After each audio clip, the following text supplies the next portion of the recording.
नमस्कार, आप देख रहे हैं बिहार तक और आपके साथ मैं हूं ऋचा शर्मा। बिहार की सियासत एक बार फिर करवट लेने को तैयार है। चुनावी समर में जिस अंदाज में नेता प्रतिपक्ष तेजस्वी यादव अब तक मुख्यमंत्री नीतीश कुमार और जेडीयू पर हमलावर थे, अब उनके सुर नरम हो चुके हैं। तेजस्वी ने एक यूट्यूब चैनल के कार्यक्रम में बड़ा बयान देते हुए संकेत दिए हैं कि चुनाव परिणाम के बाद अगर समीकरण बने तो वो चाचा नीतीश कुमार के साथ एक बार फिर हाथ मिला सकते हैं। कार्यक्रम में तेजस्वी यादव से सवाल पूछा गया कि अगर चुनाव के बाद बीजेपी नीतीश कुमार को मुख्यमंत्री नहीं बनाती और एक दिन चाचा आपके घर आ जाएं, कहें कि तेजस्वी मुझे बीजेपी ने धोखा दिया है, अब तुम्हारे पास आया हूं, तो आपके जवाब क्या होंगे?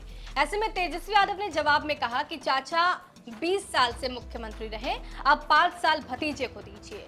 अगर हमारी सीटें ज्यादा हुई तो हम कहेंगे कि अब मुझे मुख्यमंत्री बनने का मौका दीजिए, चाचा को सम्मान के साथ सरकार में रखा जाएगा। तेजस्वी यादव ने दावा किया है कि बिहार की जनता इस बार आर पार का फैसला देने जा रही है। उनकी पार्टी पूर्ण बहुमत के करीब पहुंचेगी, लेकिन साथ ही वो इस संभावना से भी इनकार नहीं कर रहे हैं कि गठबंधन की सरकार बने। ऐसे में अगर जेडीयू समर्थन को आती है तो वो नेतृत्व करने को तैयार है। तेजस्वी ने यह भी कहा है कि जेडीयू अब बीजेपी की शाखा बन चुकी है।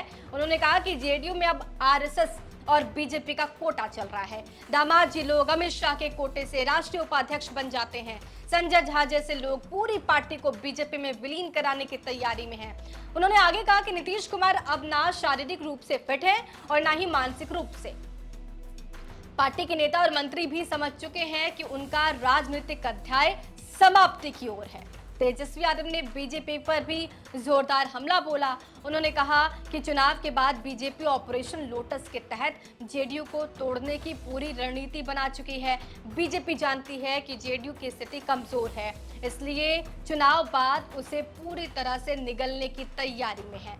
आपको बता दें कि 2025 की शुरुआत हो चुकी है और आरजेडी सुप्रीमो लालू प्रसाद यादव ने नीतीश कुमार के लिए अपने घर के दरवाजे खुले बताए थे शुरुआती दौर में। तब तेजस्वी ने इसे खारिज करते हुए कहा था कि अब नीतीश कुमार के साथ कोई गठबंधन नहीं होगा। लेकिन सियासत में दरवाजे हमेशा बंद नहीं रहते। 2024 के लोकसभा चुनाव से पहले नीतीश कुमार को दोबारा एनडीए में शामिल किया गया, जबकि 2023 में खुद अमित शाह कह चुके हैं कि नीतीश के लिए एनडीए के दरवाजे हमेशा के लिए बंद हैं।